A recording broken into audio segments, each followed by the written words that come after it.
tudo bem com vocês? Me chamo Natália, sou estudante de odontologia da Unifacisa. Nós estamos aqui hoje para apresentar o nosso segundo episódio do CrânioCast. E o tema de hoje é anatomia aplicada à anestesia local. Oi, gente, me chamo Ana Isabela, sou estudante de odontologia na Unifacisa e também sou apresentadora do CrânioCast. Hoje estamos aqui com a presença de Eduarda Santos, especialista no tema. Oi, gente, tudo bem? Como foi me apresentada, eu me chamo Eduarda. É um prazer imenso estar aqui com vocês hoje e a gente vai falar um pouco sobre anestesia local. Bem, Eduardo, o prazer é todo nosso. E para darmos início, eu gostaria que você falasse um pouco qual o principal objetivo da anestesia. Tudo bem. Então, quando a gente fala sobre anestesia, a gente lembra um pouco nos séculos passados, que os pacientes se submetiam a uma dor imensa para fazer a retirada, a exodontia de algum dente. E aí eles se embebedavam demais, ou era na brutalidade mesmo, tanto que antigamente os dentistas chamavam barbeiros, e eram normalmente homens por ter mais força para retirar ali aquele dente sem nenhuma forma de anestesia. E hoje, no século que a gente vive, é inaceitável que um paciente ele vá para um consultório odontológico, se submeter a uma consulta, a um procedimento, e durante esse procedimento ele sinta dor. A gente sabe que a gente vive no século XXI, a gente tem tecnologias a nosso favor, ao nosso redor, então seria inadmissível que um paciente ele sentisse dor, chegar a um consultório odontológico e se submeter a realizar um procedimento sem anestesia. E você falando aí sobre dor, você pode explicar para a gente o conceito de dor? Porque muita gente tem uma interpretação diferente, cada pessoa interpreta de um jeito. Sim, com certeza. Isso é até uma pergunta bastante interessante, porque muitas das vezes a gente fala, né, sobre dor, mas a gente não sabe nem o que é a dor e nem o conceito que se dá. Segundo a Associação Internacional para Estudos da Dor, o conceito será uma experiência sensorial e emocional desagradável, associada ou semelhante àquela a uma lesão tecidual real ou potencial. Ou seja, são mecanismos fisiológicos de que o corpo ele não está em homeostase. O corpo apresenta em si algum problema. A homeostase é o quê? O equilíbrio, né? Isso no nosso corpo. Então, quando o paciente ele está submisso a uma dor, quer dizer que algo de normal está anormal. Ele está sentindo alguma dor, pode ser alguma lesão, e ela tem duas classificações, sendo agudas e crônicas. Então, a dor aguda é aquela que é adquirida num curto período do tempo, pode ser uma lesão, um hematoma, ou que foi uma lesão rápida, num curto período de tempo. E a dor crônica é que ela dura alguns meses. Ela pode ser adquirida depois de algum tempo e ela pode durar alguns meses até que seja feito o tratamento da forma correta. E também, falando um pouco mais sobre a dor, é bastante importante que o cirurgião dentista, o profissional, ele chegue e faça uma boa anamnese ao cliente. Porque a gente sabe que muitos pacientes eles podem chegar quando você vai fazer uma boa anamnese, fazer algumas perguntas para ele, mas a gente sabe que é bastante importante também a gente saber o que o paciente ele quer nos falar, nos mostrar. Então, a gente tem uma escala numérica da intensidade. Então, ela vai de 1 a 10 e o paciente ela vai falar um pouco sobre essa dor que ele está sentindo. 1 é que está bem pouco e 10 é que está em um número bem elevado. Está uma dor praticamente insuportável. E o paciente está tendo que lidar com essa dor. Então, é bastante importante a gente falar para conseguir compreender o que o paciente está passando, o que ele está, a dor que ele está sentindo, a intensidade. A gente pode pensar assim, mas ele pode chegar a mentir. Pode chegar a mentir, mas aí são feitas outras perguntas que aí vai fazer com que o cirurgião ele entenda que o paciente ele realmente está mentindo ou não de acordo com essas perguntas, mas que tem sido uma escala que tem ajudado bastante para a gente conseguir compreender um pouco sobre a dor do paciente. Então, sobre o que você acabou de relatar, se torna fundamental, né, na prática odontológica a comunicação do profissional para com o paciente e do paciente para com o profissional. E como você citou a escala, né, numérica da dor, tem feito muitas formas didáticas para com cada paciente. Sim, com certeza. Quando a gente fala um pouco sobre anestesia local, é bastante importante lembrar que o cirurgião dentista, o profissional, ele tem que saber fundamentos sobre anatomia e sobre farmacologia, mas e também sobre uma didática de você lidar com o paciente, que eu acredito que é super importante. Andam lado a lado ali, tanto com a parte mais profunda, né, que é a anatomia, que é a farmacologia. Eu acho que a forma que você lidar com o paciente também está lado a lado, porque tem pessoas que elas são traumatizadas, sabe? Tem pessoas que chegam no consultório odontológico que levam traumas, carregam traumas com ele de infância, que são aquelas pessoas que foram submetidas a irem obrigadas a um dentista, que as pessoas não sabiam conversar, então eles ficaram com aquele trauma. Então, eles carregam esse trauma desde a infância. Então, chegando a um consultório odontológico, muitos deles se assustam. Mesmo adulto, eles ficam com medo, a pressão sobe, eles ficam nervosos. Porque quando vê a agulha, o tamanho da agulha para realizar a anestesia, eles temem, ficam com medo. Então, acho que é bastante importante, sim, você saber manusear, você saber conversar, que eu acho que anda lado a lado, porque o paciente ele precisa ser tratado, principalmente sobre os traumas dele também.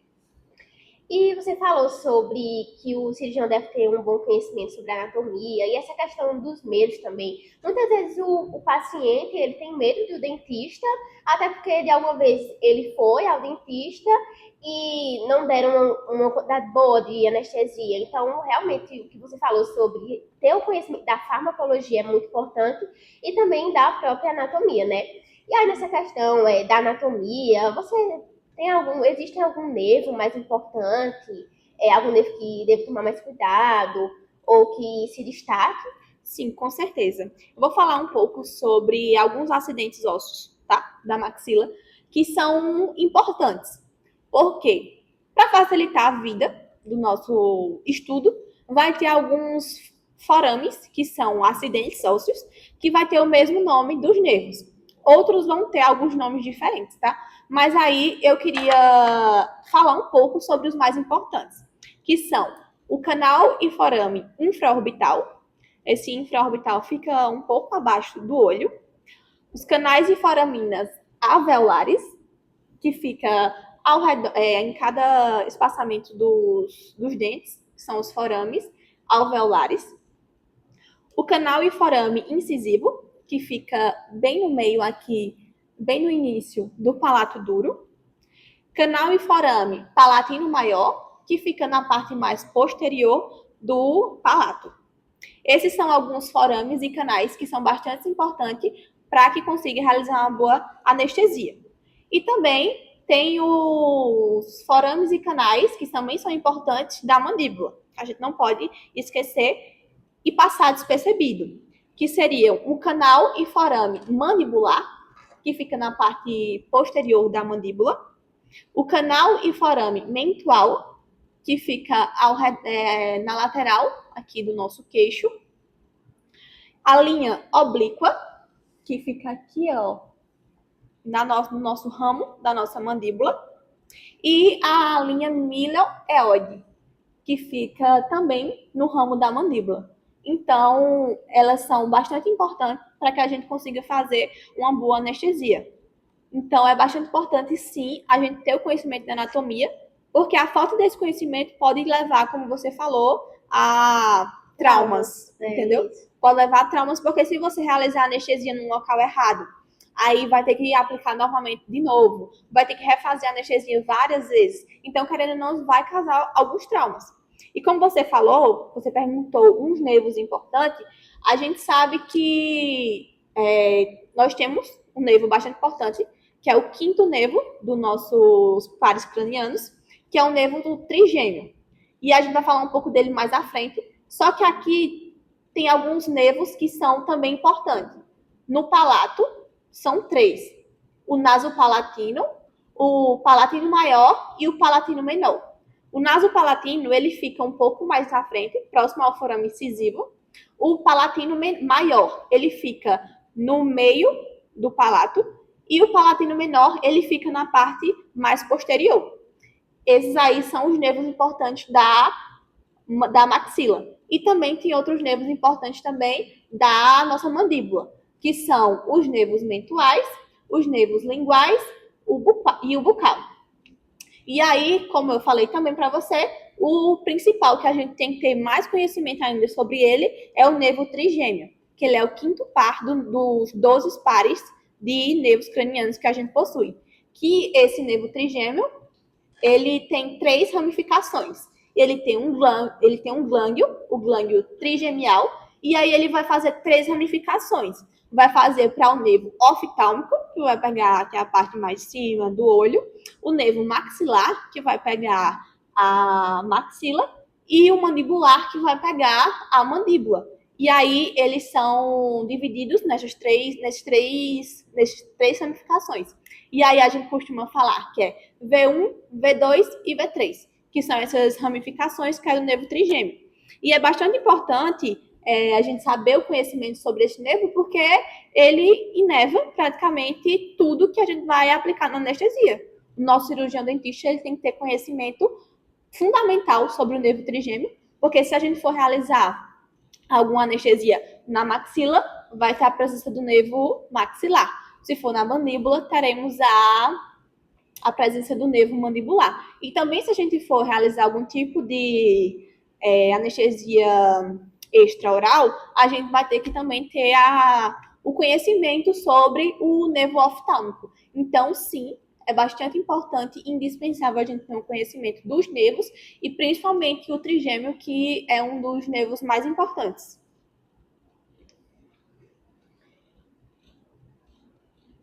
E aí, para a gente complementar um pouco mais sobre esse assunto, a gente sabe que essas práticas anestésicas são realizadas de forma intrabucais. E aí, essas técnicas intrabucais são as mais conhecidas, que são utilizadas mais os nervos. São os nervos supraorbital, como eu falei, que ele fica aqui acima um pouco da nossa sobrancelha, o infraorbital, que fica abaixo do nosso olho, o nervo maxilar, que é da maxila, o nervo mentual, que é dos mentos, o nervo massetérico, que até tem O músculo masseter, isso. o nosso músculo masseter, e o nervo mandibular. Pode falar. E é muito curioso isso, porque eu não sabia que existia essa técnica extrabucal. E o que seria isso? Você pode dar um exemplo? Técnicas extrabucais são... Fala extrabucais, extraorais, são técnicas que ajudam bastante a vida do cirurgião dentista, porque às vezes o paciente ele chega com alguma fratura, com alguma infecção, com algum hematoma ou com alguma dor tão grave que impossibilite dele abrir a boca. Ele não consegue abrir essa boca, entendeu? Então, querendo ou não, o cirurgião dentista ele vai ter que recorrer a outros métodos. Então, existem essas técnicas que são técnicas extrabucais. E essas técnicas são o quê? São feitas no rosto mesmo do paciente. E aí tem os forames, que são do nosso rosto, assim como os forames, como eu falei, como o infraorbital, como o incisivo, como os mentuais. Eles conseguem serem feitos tanto de forma intrabucal, mas também eles conseguem ser feitos de forma extrabucal. Em caso de alguma ocorrência, vai ter que optar por fazer essa anestesia de forma extrabucal, que seriam justamente a gente fazer anestesia por fora mesmo, colocando a agulha abaixo do olho, colocando a agulha nas laterais do queixo, colocando a agulha acima da sobrancelha. Então, todos esses forames que podem ser feitos de forma intrabucais, eles também podem ser de forma extrabucais também. Mas aí tem que ter justamente isso que a gente falou, conhecimento da anestesia para que seja feita de forma correta. Porque pode sim ocorrer algumas interferências no momento e também para aplicar a anestesia errada, né? Pode ter algumas consequências. Sim, e justamente por causar dores, né? Acho que a maioria desses procedimentos são necessários a anestesia, né? Para que possa ajudar o paciente nas suas dores. E aí, caso ocorra alguma intercorrência anestésica, é perigoso? Qual o perigo? Como podemos intervir? Olha, realmente isso é um assunto bem delicado, porque a gente sabe que quando a gente vai para a prática odontológica no consultório, tudo pode acontecer. Então, é sempre como vários professores meus falaram, que é melhor você saber e não precisar fazer, do que você estar numa situação e você não saber o que fazer. Sim. Então, todo conhecimento é válido. Então, pode sim acontecer da anestesia, lesionar algum nervo e tudo mais. E aí, o que pode acontecer? Pode acontecer a parestesia, que é formigamento, sensibilidade. Pode ocorrer também a paralisia facial, quando o rosto ele fica paralisado, os músculos ele não conseguem fazer os movimentos, e aí realmente paralisa uma parte do corpo mesmo, do rosto. E aí, normalmente, a gente espera que o paciente ele apenas aguarde que depois de algum tempo, de algumas horas, o rosto vá voltar a funcionar normalmente. Porém, infelizmente, tem alguns casos, são raros, mas acontece, da paralisia facial ela ser de forma permanente. E aí, o que vai contribuir são fisioterapias, ficar mexendo no local, fazendo massagem. Isso é mais o que mais indica é a fisioterapia para que o paciente ele volte a ter os movimentos novamente. Mas possa ser uma paralisia total. E aí também é onde a gente percebe, né, o quanto é importante você estar sempre a par dos procedimentos, estar buscando sempre maior conhecimento sobre a área que você exerce, né? Isso, com certeza. E também, um caso que eu acho que é um dos casos mais graves, é o choque anafilático. Caso a gente realize alguma anestesia, né? E aí, se ocorrer o choque anafilático, aí, infelizmente, a gente tem que correr contra essa reação alérgica. Mas é um dos casos mais graves que pode acontecer. E esses são os principais perigos da anestesia. E esse caso que você falou, que é o mais grave, né? Ele é um ponto que pode ser, de certa forma, óbito, né? Evitado com a anamnese que você falou, isso, né? A comunicação do profissional com o paciente. Sim, para você ver que é bastante importante a gente ter uma ficha de anamnese. A gente chegar, a gente conversar, a gente saber o que está se passando, se ele tem reação alérgica a algum medicamento, porque isso é pura falta de atenção, falta de anamnese. A gente chegar para realizar uma anestesia no paciente e a gente não perguntar se ele tem alguma contraindicação. Acho que isso é uma grande negligência médica, né? Que a gente está no consultório, a gente vai fazer uma anestesia e, infelizmente, é um caso tão grave que, se não for interrompido ali, ele pode chegar até vir a óbito, né? Então, são consequências muito maiores. Realmente, então, essa questão da anamnese, a gente pode até ver como, muitas vezes, um plano B, porque você tem que se programar para aquele paciente. Você chegar um paciente que é alérgico a certo tipo de anestesia, você vai para um plano B, vai procurar outro tipo que não faça mal. A questão também da anestesia extrabucal, porque, querendo ou não, é muito conhecida a intrabucal, mas a extrabucal é como se fosse uma segunda opção, já, assim, no caso da primeira não ser possível de realizar. Então, realmente, o conhecimento da anatomia se mostra muito, muito importante. Até porque se a gente conhecesse apenas a região intrabucal também, a gente não seria capaz de realizar certas técnicas e certos aperfeiçoamentos. Isso, com certeza, como você falou, né? Muitas pessoas tratam como anamnese como apenas um plano B, mas tem que estar ali como prioridade. Antes de realizar antes de abrir a boca do paciente, a gente tem que fazer uma boa anamnese para saber quais procedimentos devem ser feitos. Procedimentos corretos, para que não ocorra nenhuma intercorrência. Ninguém quer que aconteça no âmbito odontológico alguma intercorrência. Então, é bastante importante a gente fazer uma anamnese para que isso não venha a acontecer. Para que nem nós, profissionais, nem o paciente venha se prejudicar e, querendo ou não, a gente vá sujar o nome, passar por um constrangimento por apenas detalhes. Alguns pequenos detalhes podem evitar bastante intercorrências, não é isso? Sim, e devido a essas intercorrências, nós também estamos no curso da saúde, né? Nossos professores falam bastante sobre a importância de você ter um curso fora a parte, como os de primeiros socorros, né? Porque ajuda você a saber lidar nessas situações, né? Nessas intercorrências. Isso mesmo. Como eu falei, né? Bastante importante a gente sempre estar ali buscando conhecimento, porque é melhor a gente ter o conhecimento e não precisar usar, não é isso? Sim, Do com que passar por certeza. situações e a gente não saber o que fazer. Então é muito melhor que a gente procure cada vez mais se aprofundar no conhecimento da anatomia, farmacologia, que também é muito importante, e principalmente a forma da gente manusear com o paciente. Como eu falei, né, eu acho que é indispensável a gente ter um bom estudo sobre anatomia, principalmente sobre o nervo trigêmeo, que é um dos nervos mais importantes para realizar anestesia local. Então, é isso. Que a gente venha cada vez mais, que eu espero que vocês tenham gostado. E eu espero que vocês tenham aprendido um pouco comigo também, um pouco de anatomia, um pouco sobre os nervos e sobre a anestesia local.